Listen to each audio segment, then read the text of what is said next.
Big day, Tom. Big day here at GPS. I have got two things. Oh, everybody's going to want to see. Everybody needs today. First of all, I will be releasing the Epstein list early throughout the course of the show. Okay. Second, I will also be creating my all black hockey team. What?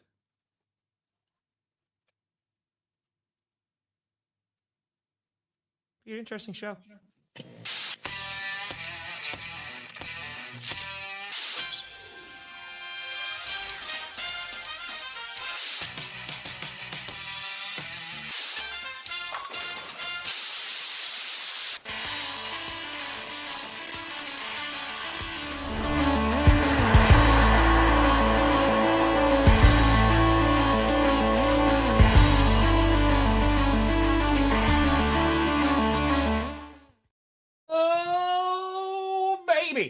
We here. We stay here. You in the right direction. Welcome to another edition of the Grossi Perna Show. I'm Tom Grossi. That's Brandon Perna, and this is a G, a P, a S. Bam. We here. Yeah, we do have a lot to talk about. It's been a while. It's been a while.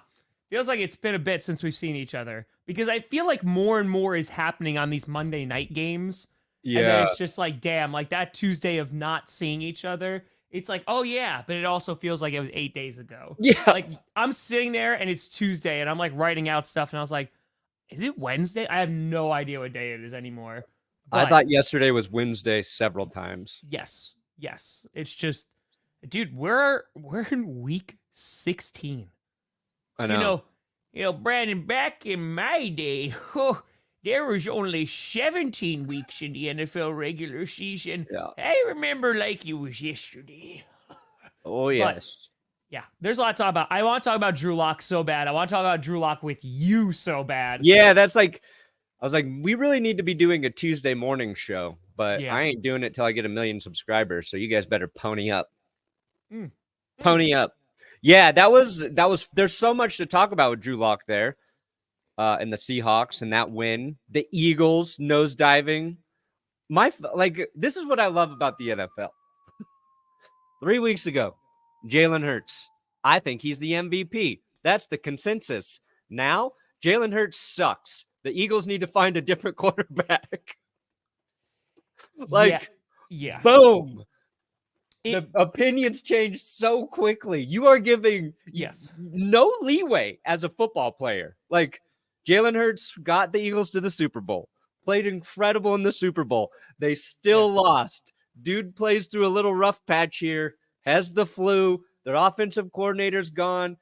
That, I think, is affecting them. Their offensive line, not as dominant. Hurts sucks. Everybody hates Jalen Hurts now. He's a system QB, a one-trick pony, can't do shit, all because of a couple bad games. It's not fair. It's not fair at all, but that's why I love football so much. It was so funny because, like, doing my power rankings this week, I'm, like, sitting there, and I'm like, damn, all right, so the Lions, they got a big win over the Broncos. Like, they're really looking, even though they've looked like dog crap for the past, like, 3 weeks, right? I'm like, all right, back in the top 10. They're rocking and rolling. I'm like, Eagles, they're awful. They have the same record.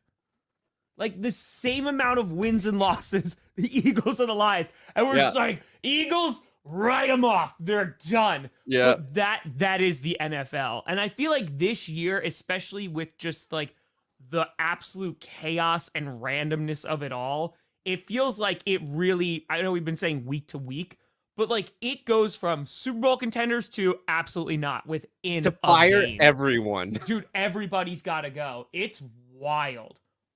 There should be, the NFL should add another team, and it should just be one fan-controlled team that every GM decision is made by a fan vote. Please let us do it. Please let us do it, Brandon. Oh my Please God. let us have a team. Please let us have a team. We'll be so bad, but it'll be the greatest content ever. And we'll have nobody to blame but ourselves, you know? Brandon, okay, you know what? Remember we were talking about on Saturday when we were talking about, like, we got into deep conversations about having an out and just being like, that's the out. We have to become billionaires. And this goes from this show to an owned football team by you and I. We'll go halvesies on it, and we will run that thing into the ground. It'll be the greatest thing ever. That's it. Watch out, Albuquerque. We're about to bring you an NFL franchise. No, we'll bring it back to St. Louis, bro. No, that's too close to Kansas City, and I do not want to be dealing with Chiefs fans. Fine. Albuquerque, the desert deserves it. Suck it, We'll just move the Cardinals to Albuquerque, and we'll take over the Cardinals. We could do better than Bidwell. Oh, I mean, that's just it's true. That is just true. Honestly, yes, we finally can make the Wildflowers a thing, and I remember 14 game seasons. Could make the Wildflowers a thing. We could do it, Brandon. You and I together. Yeah, I think there's a lot I want to talk about because of that Monday game, especially around Drew Lock too. You know, he gives that. I know you tweeted that out. He gives like this amazing post game interview that's just like really real and just like legit honest. And that idea of like, you know, I think almost everybody could relate to that of just being like, man, you know, I didn't know if I could still do it. I don't know if I could still hang around, and you're wondering. And then he goes out and has this game where he doesn't play perfect, but dude like leads a phenomenal drive. DK Metcalf makes like some amazing catches. And it's just so damn awesome to see. And that win for the Seahawks, that hurts the Packers. Like that hurts their playoff chances. But it's hard to not root for a guy like Drew Lock because it's just something so relatable that's there.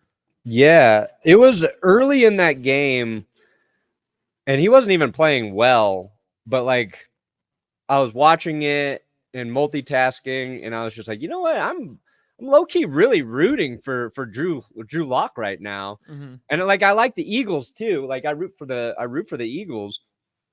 But I was rooting for him, and then to see the way that game like concluded and to see him get in prime time, get all the attention, because like Broncos fans know two things are true, okay, about Drew Lock. One, he never got a fair chance here in Denver. And Vic Fangio and the front office decided to fire Rich Scangarello after his first season as offensive coordinator. And that's when Drew Lock was playing well. And that's really where a lot of like the anger I have towards Pat Shurmur comes from, because they bring in Shurmur. It was not the right fit. He regressed with the wrong coach, and they had something working, and they made the change because Vic Fangio literally didn't want to have to think about the offense at all, didn't want to coach the offense, and didn't like having a first-year offensive coordinator under him, right? Just the most old man curmudgeon bullshit you've ever heard of, okay? So Drew Lock didn't get a fair shake. Vic Fangio? What's that? That was Vic Fangio who did that? Yeah. Oh. I mean, because it sounds Get off my lawn. All right, had to. All right. Good. I had to throw it in there. Yeah. Good. Second, Drew Lock does not make great decisions with the football. And that's one of those things like, you just need to play, keep playing, watch that part of your game progress. You know, you saw even in that game, like there was a deep throw that he misses. Like his accuracy is a little bit of an issue. So there's flaws in his game. But what I loved about that game on Monday night is Jalen Hurts did not play well. He played worse than Drew Lock. Drew Lock did not play great. Drew Lock was as serviceable a quarterback can be. And then the final drive, they just light it up. And even that final drive, two of those catches were just DK Metcalf. Like there's this clip of floating around how James Bradbury gave up every single pass on that. One, he was off coverage, got burned there. First throw. Second one is that weird thigh catch thing. I thought Bradbury's in good position. The ball's kind of behind. It's like, I think it's a bad throw that DK just brings in. And then that other one's double coverage. Like you had two Eagles right there, and DK's just like, no, I'm bigger and stronger. And was a good throw, but that one was a good throw by Lock. It literally was like double coverage. That was his best throw. Yeah. And then JSN makes like, a fingertip catch in the end zone. So he put that last drive by Drew Lock was great. It was also even better by DK. And, it became the story. And it erased any part of earlier in the game where you had like Joe Buck ripping on Drew Lock as well.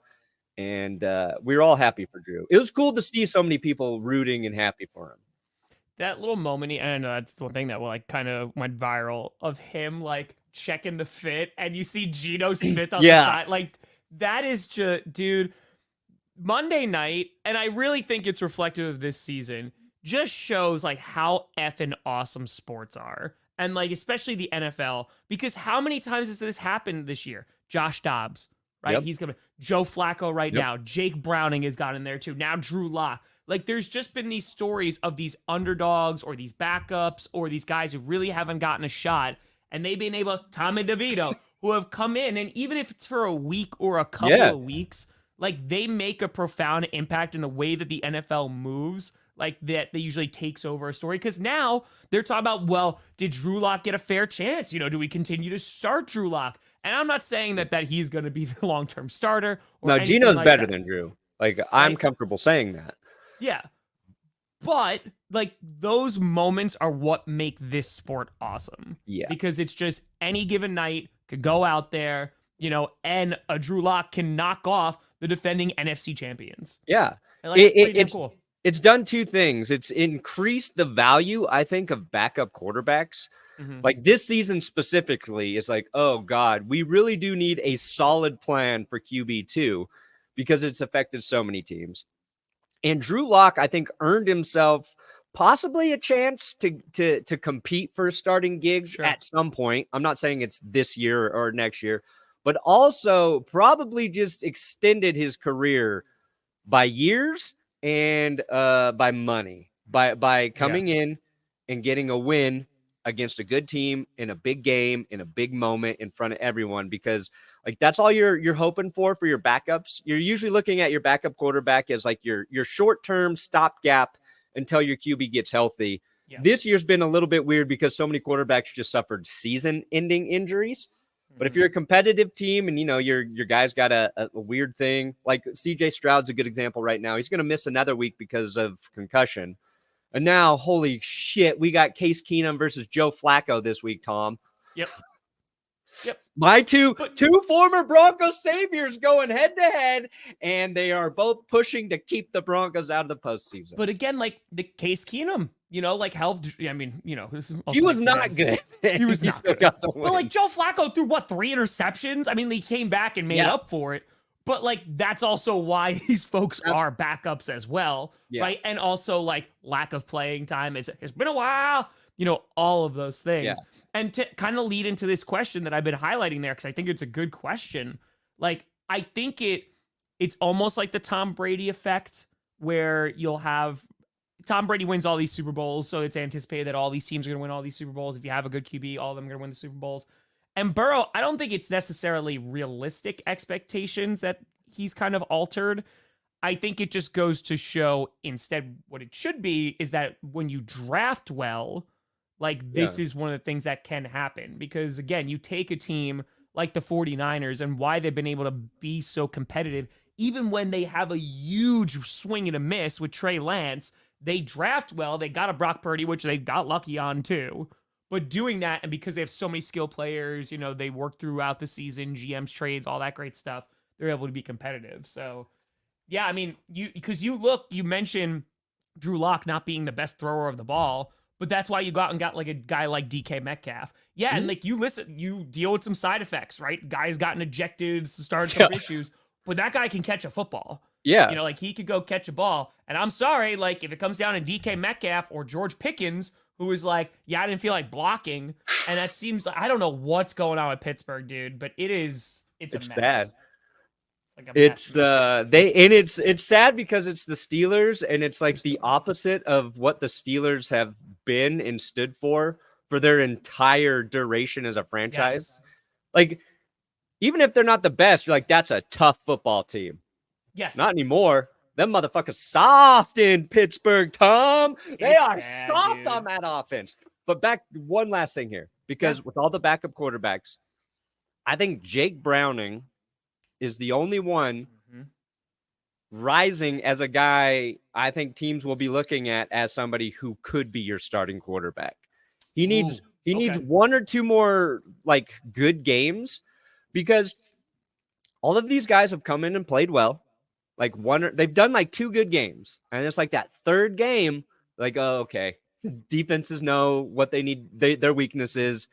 We saw Tommy DeVito struggle against a good Saints defense last week. Like you said, Joe Flacco was struggling, and then luckily the Browns are just a weird team. But I think there might be something there with Jake Browning and who the Bengals play this week. They are the Steelers. Yeah, so I think he's going to look really good against the Steelers because they have no secondary either. Their safeties are all gone. But yeah, it's been fun, and it's with the week-to-week league. I have found this season, with all of these underdog and backup guys coming in, that we get like something to really root for in games we don't really give a shit about. Yes. So like seeing all these backups, like Josh Dobbs getting a couple wins for Arizona, for the Cardinals, who Kyler Murray's come back, and we have barely even talked about. We talked about the Cardinals more with Josh Dobbs early than I think with Kyler Murray. Then with Minnesota, like, sure, maybe it's only 1 or 2 weeks. We know they're not the answer. We knew Josh Dobbs is not going to be like a Hall of Famer or a long, but like, just enjoy while he's playing well. Yeah. Like, because who knows how long it's going to last, and just grab it and enjoy it. I will say, one of the things that really just gives me like warmth in my soul, because there's a good amount of Lions fans that follow the channel, they're part of the community. Sure, yeah. The amount of Lions fans who have not given up their hatred for Matt Patricia makes me so happy. It is like, oh no, anything he does, I hope he fails at. For the rest of his life, I hope he fails at everything. Are you kidding? See, they were just like, go Seahawks. So that was pretty phenomenal. Well, but it's like, that has everything to do with the way the coach carries themselves too, right? Yes. Because like Broncos fans were thrilled to get rid of Nathaniel Hackett. So happy to get rid of Hackett. Yep. But not where we like hate him or we rooted against him when we played him and they beat us. The Jets beat us. But we're not like, I hope, there's probably some people, but we're not, we hope Hackett never gets another shot because he was nice. We liked him. Patricia carried himself like a dick. Yeah. Josh McDaniels carried himself like a dick. So when they leave, that's why people still hate Matt Patricia. Yeah. That's why people do not like Josh McDaniels. Broncos fans and Raiders fans. You got two opposing fan bases that hate each other. Like, yeah, you know who the real enemy is, guys. It's Josh McDaniels. Well, you kind of started to have that. I mean, because with Brandon Staley, it started off with like analytics, whatever. It was all love early with Staley. Yeah. So then it was that. But then like towards the end of his tenure, it started getting a little bit more like sassy, a little bit more snippy at the press conference. Like him saying like, you don't need to ask that question anymore. I was like, well, that's like the final nail. Yeah. Because like, there's no way now. Because once you start like that, and I get it, it's a lose-lose situation, right? Because you show some of that fire, some teams like will be like, yeah, okay. Our fan base will be like, yeah, we want to see that. But if they already have decided that they hate you, and then you go out and allow 63 points, like there's no shot. Yes, but he's not getting fired this season. But it's like the perception they give off in the media is one part of it. But then when you start hearing that the players don't like him and that they treat players like shit, that really rubs fans the wrong way too. And I think that's also a stain on Josh McDaniels. It's a stain on Matt Patricia as well. Like, it wasn't just that they seem like jerks. It's that you start to hear they really are, and nobody likes them or respects them. Maybe some people respect them. Some people gravitate to that, but like Dan Campbell, like he's a hard ass, like but in a way that people like. It's not you feel like Matt Patricia and Josh McDaniels belittle players and think that they are superior to them. Guys like Dan Campbell, I think, demand the same sort of effort and toughness, but they do it in a way where they've been there before. They play, and and like they're not asking you of anything that they haven't already done, and I don't think it becomes like a personal thing, and I think it does with some of those other coaches. I think it's also why you see, because we've talked about that difference between a Brandon Staley and a Dan Campbell, who might go for it, on fourth down, like on their own side of the field, and how that's received is different. And of course, winning and losing is a big, it plays a big factor. But I think like a coach like Mike McDaniel, and why he's so well celebrated is because it's like, well, this dude's like not going out there. Like he wasn't, he wasn't an O lineman. He wasn't like a tight end. He didn't like play that, but he has such like a mind for it. But it's how he also comes off. He's just like, I'm a dude who just knows football, right? Yeah. And like that's how. And again, I'm not on the Miami Dolphins, so I don't know. But everything I've ever seen of him, it's whether it's Hard Knocks, whether it's post game interviews, whether it's pre-game, it just is consistent across the board. He's like, nah, man, like, let's just go. Like, here for you, trying to get the win, done. Yeah, he's a guy who specifically works very hard to make sure, like, all of his players are heard and that he does not belittle them, that he shows that he cares about them as people. And I think, like, there's multiple ways to be that leader, to be that head coach. And I think Dan Campbell, Mike McDaniel, all the way to Kyle Shanahan, and right now, like, Sean Payton, all of those guys, very different in the way they approach it. Even like Kyle Shanahan and Mike McDaniel couldn't be, I think, personality-wise and how they approach their team more different. Like, I think Kyle Shanahan's kind of he's a hard ass too, just in like a different way than Dan Campbell. And as long as you're good, as long as you know your X's and O's, and then you also get the respect of your guys, and you can get respect in different ways, then you're going to be okay. But again, then it goes back to Rodgers, right? So Rodgers talking about that last year, talking about the difference between college and the pros, and just like you call him coach in college because that person like could dictate if you're sitting, if you're playing, all this. It could literally dictate your entire career. We're going to go in the draft, everything. But when you get to the pros, you call them by their first name, right? Because like that's that respect level of it's like, hey, like, we're all at the tippy top. Right? Like we're supposed to be the best in the world. Right? So now we should have that mutual respect. I did not hear this, Saul. I did not see that. That DeVito was pissed about that. No, I didn't see anything about that. Did you see that, Perna? No, I didn't see that. I didn't see anything about that. No. I mean, it's probably decent for the brand. So yeah, the backups, I think it's just going to be like this season is going to like, it is going to be very memorable for me. Because I feel like last season wasn't. Because I feel like the amount of primetime games were really bad. And I know like they haven't been the best this year, but like they were we've gotten good ones though. Last year was like they were bad and there was never reprieve. We never got a good one. Like the good one that everybody and their mother was looking forward to was the Bengals and Bills. And then that game, I was just like, oh my God, man, like there was nothing. Yeah. And then this year, there's been a mix of like those good games. Sure, there's the chaos. Like it looks like the 49ers are far and away the best team. But it's been these storylines of like, for 3 weeks, Josh Dobbs is everything, like the pastronaut. Everybody's talking about him, right? It is the CJ Strouds. It is the backups. And I think like that just creates storylines, which really helps, bolster the product. Yeah, and it's been a season where like offense has not been as dominant.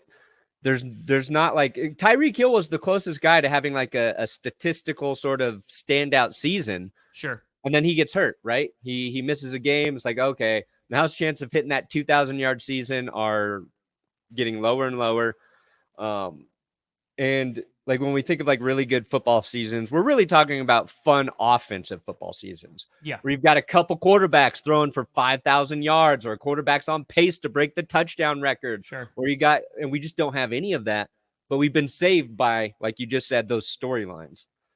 I think Minshew's still a backup with the Colts. Yeah. I think he's good. Don't get me wrong. I think it's just the Colts are just going to hold on to him. Unless a team is like willing to, break the bank. Let's be honest. I think Minshew's success right now says a lot more about Shane Steichen than Gardner Minshew. And I would fillet the fuck out of Minshew if I could right now. So that is fair. I'm a Steichen stan. Yeah, I mean, I don't see it necessarily the age of the quarterback, right? Because that's like Brady talks about and whatever. I think it's just it'll get there. I think it's just the game is going through It's cyclical. It's growing, right? Changes. It's evolving, and they'll wind up coming back around. Like running backs will get some respect again at some point, right? Like it all comes back around. But I think you just had like the Bradys, Mannings, like Rodgers, what have you. We just got an insane level of QBs who were legitimately like elite. Like we throw that word around a lot. I think that idea of elite quarterbacks, you still have some of them in the NFL today. Because I think you could look at Patrick Mahomes, for example. Have you think he's dropped off that much? Or is it the fact that he doesn't really have reliable receivers? You know what I mean? Like, is it that part of it too? I just think that eventually we'll come back around, but you do need to give time for people to develop. I mean, look at Jordan Love, dude. Good God. Legit, this entire season. Right? It's just been like, oh, he's good. Nope, he's terrible. Oh, he's great. Oh, he's maybe. And now he's good again. But that's, again, we are looking at it from a week-to-week fan lens, while hopefully the best GMs and best coaches are like, no, you got to give him the year. You got to give him time. You got to give him this, because that's why they're there. Unfortunately, when you start losing, that's when the fan base gets really, really loud, and then it's like, no, we don't have the patience for this. Like, we need to win right now. Like, people talking about Bryce Young. Oh, huge bust. Dude has not even played for a full season yet. He's on the worst team in football right now. And even though they just beat the Falcons, sorry. But, like, they don't have receivers. The O-line is rough. They just fired their head coach that they just signed to a big deal. Yeah. Maybe we give Bryce Young a little bit of grace. Like, a little bit. David Tepper might be the worst owner in the NFL right now in terms of, like strategy. So, he has that going against him. But the thing with like elite quarterback play is, Mahomes is still there. I think Josh Allen is elite. I think Joe Burrow is elite. Joe Burrow's just hurt. And then Lamar Jackson, you can make that argument for. But also, all of those guys are still kind of young. Like they weren't the established, this is his 12th season dude, right? Yeah. Aaron Rodgers is the last of those guys right now. And again, he's hurt. Kirk Cousins was playing very well. Nobody's saying he's elite, but he's pretty damn good hurt. So it's like a lot of those quarterback narratives and conversations are out of it.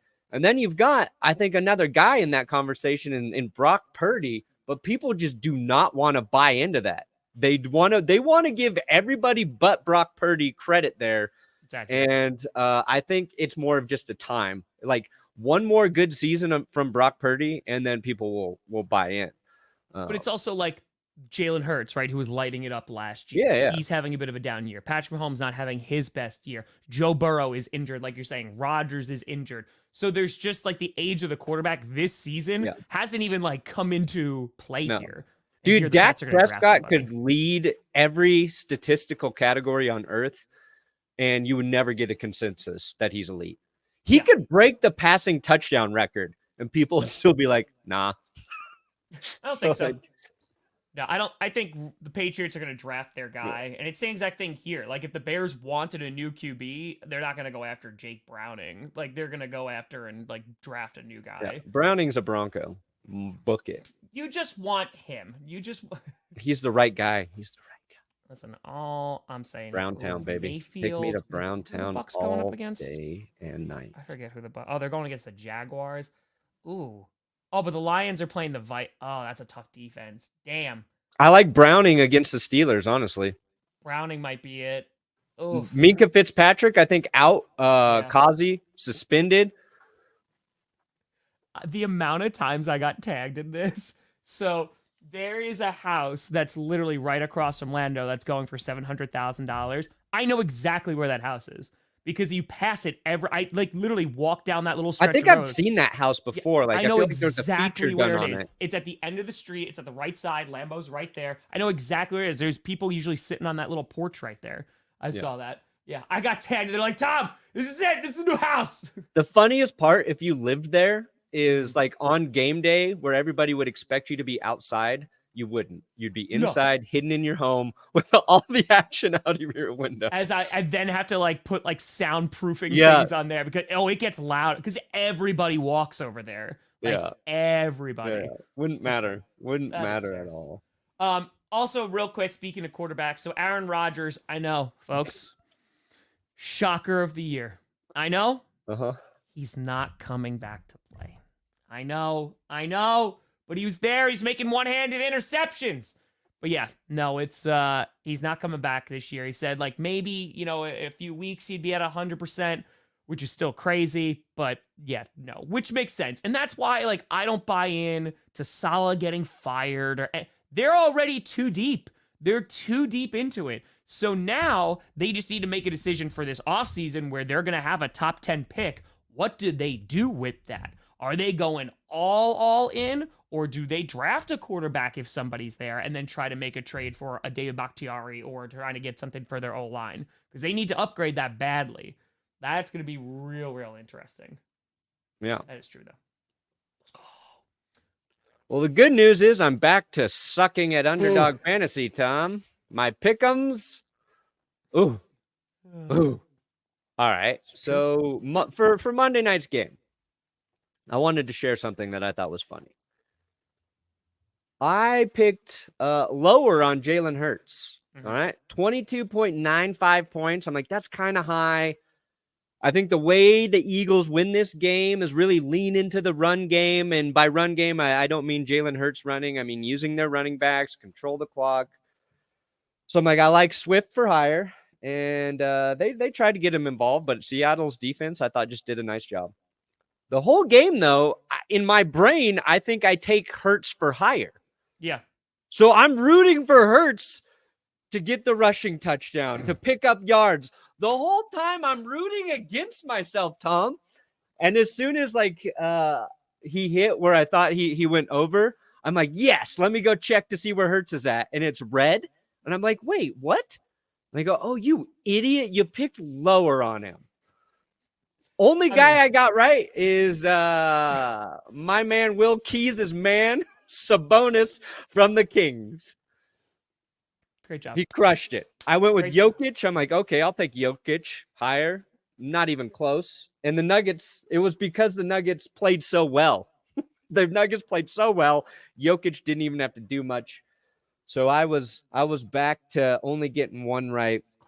If you want to play pick'ems, make sure you use our code over at Underdog Fantasy. We got the link below.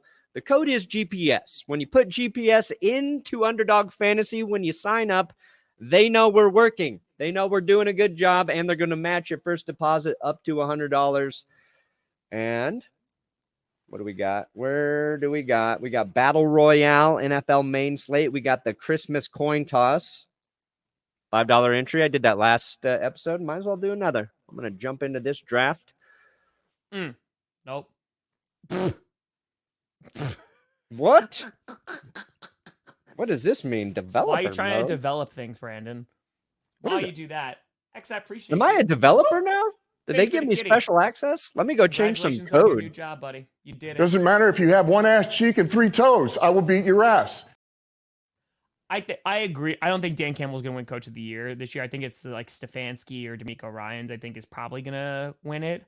But no, Campbell deserves a lot of credit. I mean, again, they've been drafting the right way for a bit now. And even the criticism they got for like drafting a Laporta or Gibbs, that's looking pretty good right now.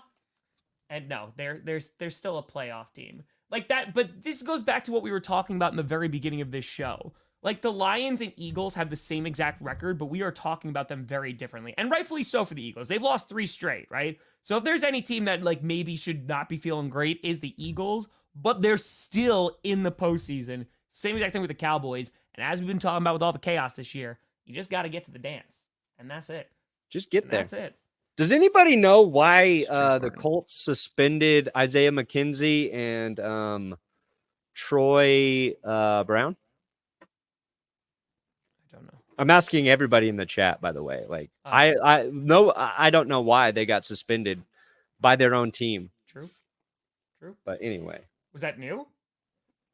Yeah, they just got suspended this week. Isaiah McKenzie, Troy Brown for conduct detrimental to the team for the rest of the season, and nobody seems to know why. Oh. That doesn't sound so. Good. Anyway. That's fair, James. That's fair. Ooh, the drop back QB. That's interesting. That's it. I don't think so. I mean, I think there's more ways to quarterback. Yeah, I agree. Burrow's a drop back QB. Brock Purdy's a drop back QB. Goff, We just have some freak athletes playing quarterback now. That is going to be a really tough decision because how much longer does he have on his contract?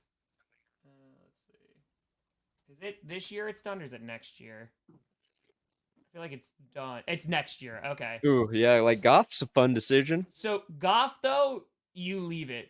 Like, you leave it for next year and see if he could do it again. And then if he could do it again, you give him the payday. Yeah. Let him play out his contract. Have rock with that. But then, because again, it gets really or if he wins the Super Bowl. If he wins the Super Bowl. Or if he wins the Super Bowl, is that when you move on from him? Like, that's how NFL teams are thinking now. Mm-hmm. That's a good point. That's a good point about Campbell. So what we wanted to do today is the New York Times, right? It's the New York Times? Yeah. Has a really cool little playoff machine they got going on here. And it kind of gives the stats for every single team to potentially make the postseason, except the ones who are, of course, already eliminated. See, looking at you, Patriots, Jets, zeros across the board. Yeah. Yeah, so this is cool because we can click on each team and then we can do different scenarios and it shows like how it affects their percentage to get in. Actually, before we get into this simulator and predictor thing, let me bring up Adam Schefter's tweet about I don't think this is going to bring the market down. It's just going to make the elite quarterbacks even more valuable. I don't think so. Yeah, the quarterback market will never go down. Yeah, it's the most important position in football, so it's just going to keep on going up and up and up. All right, I'm going to connect this different one here. Share screen. Yeah, but that's the Steelers, the argument right now for folks who are looking at Mike Tomlin to go. Like, he's a great head coach. But again, it's just like where it's been consistently, it doesn't look like they're in neutral. So like you look at the rest of the division, the Bengals have gone to the Super Bowl. The Ravens are consistently competitive and are going to the playoffs. And while the Steelers are going to the playoffs or they're having winning records, they're getting blown out like the wild card round. So I get it. Again, I'm not saying it's on Tomlin because there seems like there's more issues that are going on with the Steelers than just, they need a quarterback, but we'll see. Well, Hunter Renfrow. Hunter Renfrow, I'm wondering if he's going to do anything this season. Like, is he gone after this year? I don't know. See, all right. It's too early. It's too early. We already see the first season. Also, how come nobody wanted Hunter Renfrow on the all-white Pro Bowl team? That's what I want to know. The responses to that were so fantastic, and it just took on a life of its own. It did. It really did. And you know what? I respect it. It's just like this deserves to be made fun of. We can laugh at that. All right, what do we got? All right, so the Lions, they get in with a win. So you just got to win, Detroit. We already know these guys are clinched. Let's see here. This is the second one. All right, here's all the real interesting ones, in my opinion. I can't zoom in anymore on this shit. All right. All right, so Ravens, they clinch with a win in a Cleveland loss or tie. Or a tie in a Cleveland loss. So Baltimore, you just got to at least tie this week. Now the Brown scenarios, there's a lot going on here. They got to win. Cincinnati's got to lose. Denver's got to lose or tie. Buffalo's got to lose. Miami's got to win. So I don't think the Browns can clinch this week. You just got to win, Cleveland. Kansas City, you just got to win. Winning in. And if the Broncos lose, you're clinched, Kansas City. Depends on Miami. You win, and Buffalo loses. So you need Buffalo to lose this week, Miami, and you're in. Miami clinch. So that's the title. They clinch the title with a win and a Buffalo loss. They clinch a playoff berth with simply a win. Yes. So those are the breakdowns of what specifically could happen this week for the AFC. For the AFC. NFC, much more up in the air. Lions the top three are kind of set, but that last four there, that's gonna be week 18. We're talking about it. Dude, well, that's going to come down to the wire. I mean, like, the Seahawks are still alive, too, now. Oh, yeah. The Rams are fighting for it. The Packers are fighting for it. The Vikings are fighting for it. Yeah. The NFC is going to be a dumpster fire to see, like, just what teams can get in. And now the AFC, it's just, like, you had all those teams. What was that stat, like, 6, 7, and 6 teams last week? Like, it's going to be a dog fight. Let's go into the Packers. Hey, we win out. There's like a 90% something chance that we go. All right. Yeah, so this is what's cool. I can select your win. You go up to 27%. Let's go. Win next week. Ooh, it's going up to 59%. And 3 wins, 93%. So you could win out and still not get in, but 93%, that's an A. I've been to Vegas once. I don't know. Let's see. Where is this at? This is the funniest thing I saw. 48 games remaining. There is a 281 trillion different combo that's still plausible here with how I don't like math, but I respect it. 281 trillion different scenarios? That's insane. And some smug prick on Twitter is like, we don't need 281 trillion different scenarios to tell you the Broncos won't make the playoffs. I respected the tweet so much. I respected it, but I was like, dang it, you. Maybe divisional round, Mike. Maybe divisional round. But, like, let's say you lose to the Vikings. Ooh. Yeah, that's going to be rough. That's 8%. Because we're competing directly with the Vikings. That's why. Because beating the Vikings would go a long way. Yeah. So and here's like we can select true, Colton. Different teams to win that could affect you. So let's say the Vikings also win. Yep. Ooh, they win 1. You're dropping to 88%. Where's Minnesota here? Where's the Vikings? They're playing the Lions twice. So they're playing the Lions 2 out of 3 weeks. Oh, so that works in your favor. Lions, I gotta be rooting for you. Oh, and you got a face-to-face with Vikings. Okay. Yeah. So the Vikings, I don't think really pose a threat because I don't think they're going to beat the Lions both times. Maybe that last week if the Lions don't have anything to play for, though. Well, the Seahawks winning, that still opens the door to the Lions to get that number 2 spot, too. Like, they are, like, directly in competition for it. Yeah. That is true. Can we go look at the Lions? True, Patrick. Let's go look at the Lions. Oh, he's on a 2 years, Renfro. Damn. You would think you just give him the ball a lot, like before, like the first 8 weeks of the season, so then you could trade him. You would think, but actually, let's see how the Seahawks can get in. Where are the Seahawks at? Okay, so currently they're at 52%, so pretty good, Seattle. That win was huge for the Seahawks. You got the Titans, the Steelers, and the Cardinals. Let's just say that the Titans beat you because they're just that team. Okay, we dropped to 30. I think there's a decent chance the Seahawks win out. I know. I do too. But let's just say the Titans is the one they lose. You can still lose a game, Seattle, and you got a 75% chance of getting into the playoffs. That win over the Eagles was enormous. Yeah. Like, it was really, really big. And if you get all 3, you're in. Yep. It's that simple. You are in. Because we talked about the Seahawks and finding out what kind of team they were. And after they got blown out on Thanksgiving, I was like, oh, okay, they're done. We were talking about they were done. Then they go into Dallas and they have a really competitive game. And you're like, oh, okay. And then, I think at the end of the day, like that win over the Eagles, that was like their last tough game, but also was going to be like the nail in their coffin. And now, like they went out, they in, baby. They in. Let's see here.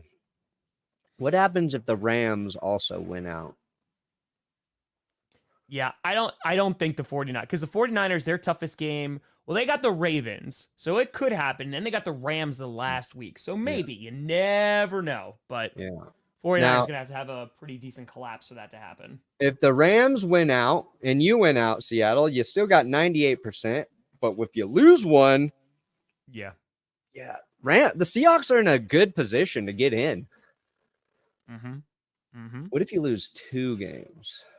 Can't lose 2. You can lose 1. You can't lose 2, Seattle. That's basically Where are what my it boils Denver down to. Broncos? Let's see. Where's the Brandon Perna Denver Broncos? We did the Packers. Let's see what they can get. Come on now. Let's get it. All right. Let's get it. Here we go. Some Brabs. We're currently at 23. Okay. We'll take a look at the Saints. All right. So 23. You should Very be simple. able to beat the Patriots, right? Boom, boom, boom. And we're at 80%. Okay. Okay. This would have been high 90% had we beat Detroit. Yeah. Or Houston. But this is where we're at. 80% chance if we win out. We're a B-, and we're a B- football team. Now, if we lose, now let's just say we lose to the Raiders. Oh, fuck me. 7, 8, 7. Nope, not giving you that. What if we lose to the Chargers? Is it still exactly? Yep, it's still the exact same. All right, so we got to win out. So got to win out to have a shot. But we need help, right? Like the teams we need to lose are the Bills. Yep. Where's Buffalo at? So we need the Chargers to beat the Bills. Oh, cool. That's going to happen. We need That's this Saturday. See, I don't even know who I need to win this game. I think Browns. Yeah. Well, then pick Texans. Look at that. If the Browns beat the Texans, we jump from 80 to 93%. So we need the Texans to lose. And Case Keenum, I believe, we need Joe Flacco. Oh, God, I'm wearing my Mile High Flacco shirt this week. Gotta do it. All right, so a Texans loss. That helps us. Okay. And that's doable. I mean, no CJ Stroud, But if the Bills win, then we drop back down to 78%. Yeah. Bills are going to be tough. Yeah, I'll Bills check out will keep winning. Saints, Bears, and Raiders. We need does the Raiders, if they beat the Colts, does that help us? We'll pick the Colts and see what happens. Yeah, so you need the Raiders to beat the Colts. Yeah. Look at that. Look at that. Browns at Bengals last week. That works in the Broncos' favor, I think. Yep. It shows you right there. Because look, it says 87 to 83. Oh, yeah. That's how that works, huh? Yeah. This thing is freaking cool, man. It's awesome. It's awesome. I don't even I don't subscribe to the New York Times. I don't read newspapers. Obviously, anybody who listens to me talk knows I don't read shit. So I don't even know how I stumbled upon this. Vikings are the most competitive team with the Packers the past while. So that's okay. Why. So Saints. That was what was Saints. requested next. Let's take a look at the Saints. Soppy. Yep, it's the most math I've ever seen Perna do. Yep. Math, not even Look, once. guys, I'm better at math than I was at reading. All right, let's go Saints. Scroll on. There you go. Oh, yeah, because Saints 7-7 like the Broncos. Currently 39%. That Rams game is their season. Yeah. And then they win, goes to 72% if they win, if they beat the Rams. So that, of course, the Buccaneers are going to be really helpful too, but that one is going to be big. Yeah, and unfortunately, short week on the road against, I think the Rams might be like the third best team in the NFC right now, Tom. I don't think they're going to win this week. So then it drops down to, it's good. Hey, you can lose and still have 77%.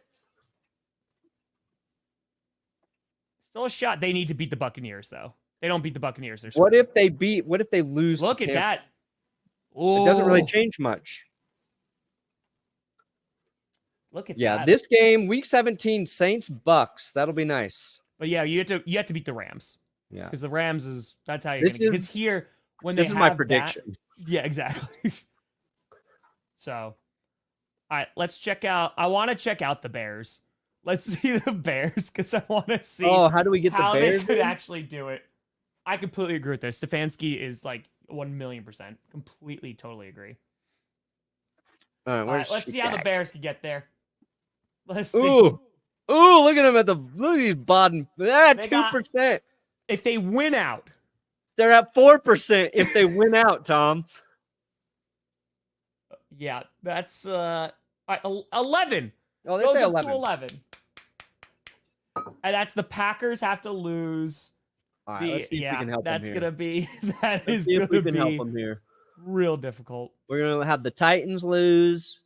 We're gonna have Titans the gotta beat the Vikings Seahawks. lose. Panthers gotta. We're gonna have the Panthers win. And if you have the Panthers win, your draft pick gets worse too. Ooh, The Giants have to Jaguars beat the win. Rams. We're gonna give them all the help. The Giants have to win on week 17. See, that's why it's This one the doesn't different color matter. there. Week 17. Oh, Colts beat the Falcons. No, you got to pick the Falcons, buddy. That's what they're showing you. Why? Because that's what they're showing the percentage. Like, scroll down. You go down to Giants on week 17 facing the Rams. It says 44% compared to the 17% on the Rams. That's going to help them. See? Right there. Yep. There you go. So then, like, see, Cardinals then beating the Eagles helps. That's 44%, then to 40. Buccaneers winning, then it goes to 58%. It's calculating there. Packers beating Vikings, etc., etc. So, yeah, basically, Bears, you need a prayer. You need all of the prayers. Lions then have to hilarious. Lions have to beat the Vikings. Yep, there you go. So, Falcons then have to beat the Saints. Wow. This is pretty cool. Yeah. We'll look at Oh, we got the Bears to 99%. All right, Chicago. This is your roadmap. Oh my God. You win out. You need the Falcons to. I don't understand how the Falcons winning helps. I guess are the Falcons already out? Are they out? No, they're not out. No, they're not out. No. I don't know how that helps them, but that's just math, baby. Yeah, we'll take a look at the Texans. We'll look at the Raiders and then the Texans. I can't believe we got the Bears to 99. We should be given a Nobel Peace Prize for that. All right, who is next? We're going to get you. I'll do Raiders, and then we're going to do Texans. Do Raiders? You kidding me? 1% 1% nerds. Math says you suck, Raiders. Yeah, that's a tough. Like, even if you guys win out, it's like a 3. That's yeah. That's gonna be difficult. All right, but how do we get there? So Steelers beat the Bengals. Yep.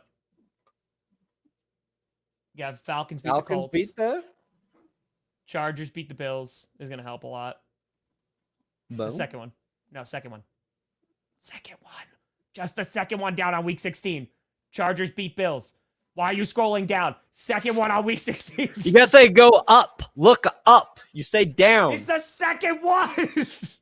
There you go. Now you're going. So you need the Steelers to beat the Bengals, the Chargers to beat the Bills, the Falcons to beat the Colts, the Browns to beat the Texans, and you're starting to get a little bit more realistic. The Bears and the Raiders are gonna be rooting for the Falcons this week. That's what I'm learning. Mm-hmm. Still a chance, Guillermo. Ooh, Patriots beat the Bills. Look at this. Now we're at 85, 84, 85 Raiders. Oh, Titans over the Texans. That's plausible. Now you're at 99%. Woo!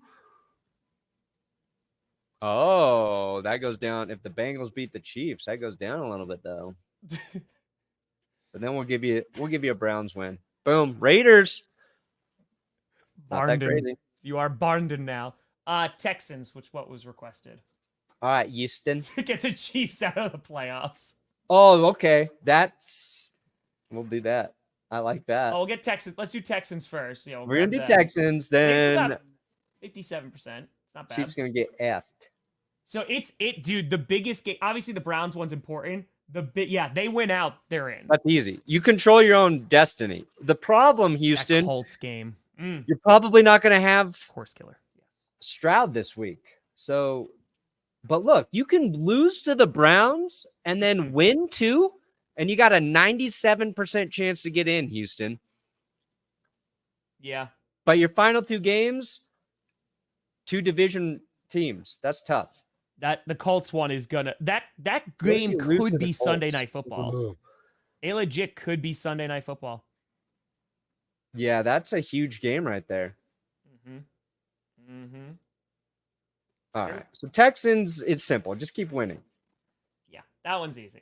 Let's bounce those keep winning. Chiefs.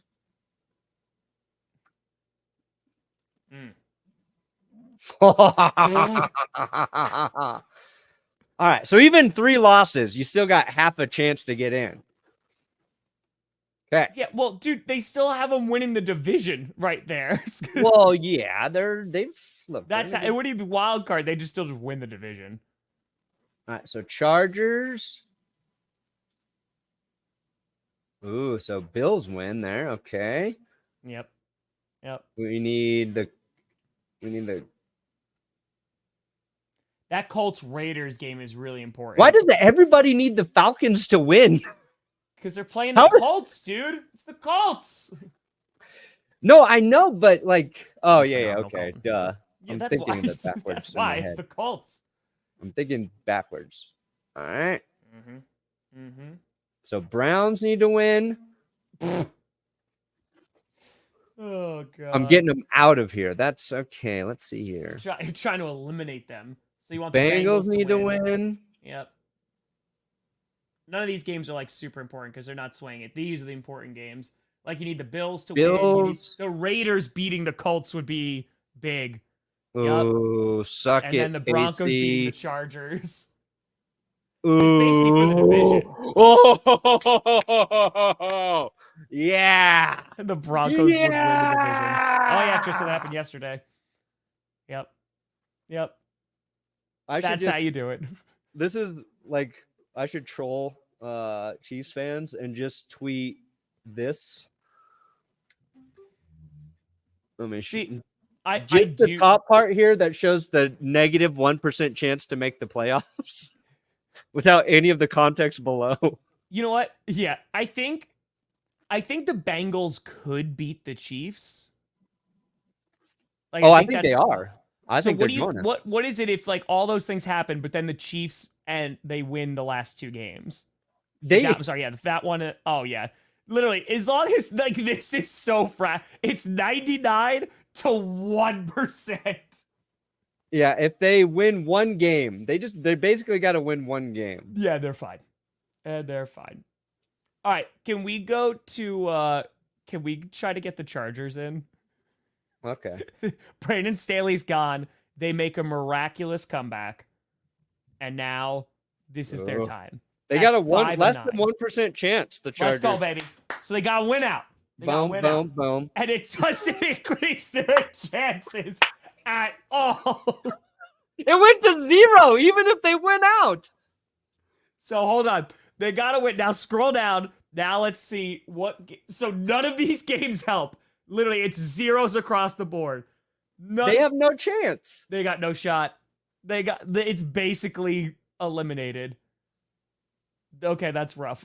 What if the Falcons win? That helps everybody. All right. So the Chargers right now are the long shot. Right now, the Bears have a better chance of making the postseason than the Chargers do. And that's NFC football, baby. That is NFC football. Where's the... Oh, let's see here. Yeah, you need a miracle, LA. You need miracles. And God don't watch football in LA for the Chargers, so you ain't getting a miracle. Oh my god. That's pretty funny though. Sorry, Chargers.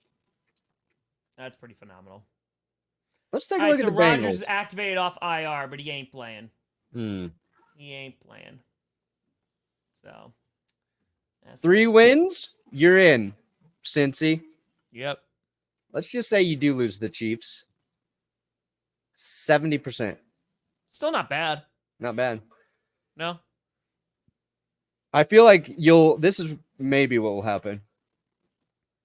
71%. Those last 2 games I'd be worried about. These are tough. I feel like they'll split. You know, we got robbed too, dude, because that's New Year's Eve is Bengals Chiefs. Like that was still gonna be Joe Burrow, Mahomes. That was gonna be fun. But nay. I don't think it's a robbery. It's Jake Brown town, baby. He gonna crush Mahomes. Mahomes won't be able to see. His head will be so far up Browntown. Blinded by Browntown. Old Mahomes will be. Things are happening. All right, Bengals. Is there any other team that we really want to look at? So people were saying the Giants before. Well, I mean, I would like the Jags 73, and then you got 50, 57 there. It's just win. Any of these teams, it's win. The Giants, how do we get the Giants in? Yeah, Commanders are out. So Giants. That's be like the last team, I think that would be. I like that there's a difference between 0 and less than 1%, you know? It's really just Sure. I don't think we can get them in. I think you can. Look at that. Look at that. Oh my God. That's how play the think Eagles how twice. bad it is for the Chargers. 3 wins and that just went to 0. I told you it's because the NFC, Yeah, dude. The Bears right. have a better chance than the Chargers right now of making the postseason. Okay. All right, so the Saints need to beat the Rams. No, the Rams need to win. Okay, that's my. Oh, okay, so that was bad. Yeah, you're right. Rams win. Titans beat win. the Seahawks. You need the Panthers to beat the Packers. Look, so week 16. Yeah. How high can they go up? Oh yeah, Panthers. There you go. Mm-hmm. And doesn't matter who wins Browns Texans for them. Duh. Jaguars would give them a little bit of a boost. There you go. There you go. All right.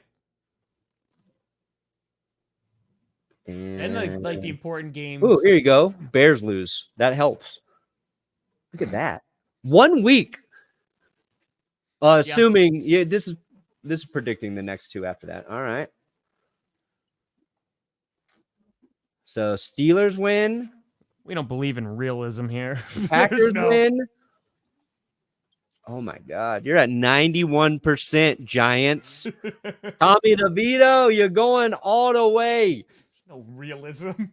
We just talked about how the Bears can make it and the Giants. Boom. There you go. Look at that, New York. We got you there. 49ers beat the Rams. 3 teams Packers beat the Vikings. Panthers beat Commanders. the Packers. Commanders be the only team from the NFC East who wouldn't make the postseason. Wow. And they'd give the Cowboys the division. There you go, Giants. There you go. That's 8-9, and you got a 99% with that scenario. That's nuts. Okay. Any other interesting team? NFC football. Rams, they can sneak in. Yeah. Let's just look at the Bills real quick. You got 68% chance. Is it just as simple as winning out Buffalo? Yeah. That's all it is. Which I think they could do. They can beat the Chargers. They can beat the Pats. Dolphins. What about if you just lose that last one? Oof, 56. Went out. Browns to the 1 seed. All right, last one. Because I got to urinate so bad. Is this just playoffs, or is it going to give you what seed they are? Because it's just showing division over. Oh, okay. So here we go. Yeah, all right. So win out. So they got an 8% chance of getting the bye week. If they win out, 20% of hosting wild cards, so winning their division. See, this is where it gets tricky because there's too many of these division games. So that probably helps them. Where's the Ravens? 49ers beat the Ravens. So then it goes to 15% that they get a bye. That's like not the most unlikely scenario. Oh, wait. Scroll up for a second, Perna. What's the choose scenario thing? Oh. Click that. Win the division. But no, go to see if they get...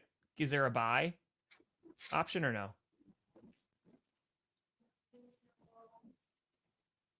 Get the number 1 draft pick. Get a bye. Yeah, there you go. Bam. All right. Okay. I don't think this season, no. I don't think boom. No. Oh, yeah. Right. Bengals got to beat Chiefs. As long as it's a good game, Aaron. There you go. We just got it for you. There you Cleveland. 100% to get the bye. You win out. Steelers beat the Bengals. 49ers beat the Ravens. Dolphins beat the Ravens. Yep. Bengals beat the Chiefs. Bills beat the Dolphins. And you got the number 1. You got the bye. Hey, let's go, baby. Let's go. I want the Packers to get the number 1 seed. I mean, we did that with the Chiefs. We just eliminated the Chiefs. we just found out a way to get them to 1%. So, yeah. Pardo, you got to pee. What do you got coming out, buddy? Power rankings. Got a power rank today. Hell yeah. Let's go. I'll have predictions dropping a little bit, and then the NFC and AFC North reaction to Week 15 gonna be dropping later tonight. We gonna rock and we gonna roll. But I'll let Perna go pee. But folks, I can taste it. Thank you so much for watching. We'll be back on Friday at 11 a.m. Eastern, 9 a.m. Mountain Time. I'm Tom Grossi. That's Brandon Perna. This is GPS, and you've been navigated. Go PP. The P stands for P. It's not Perna anymore. He's just got a P. You reach your destination. You're peeing for the Packers D. And maybe we'll do some more of this on Friday. Do it.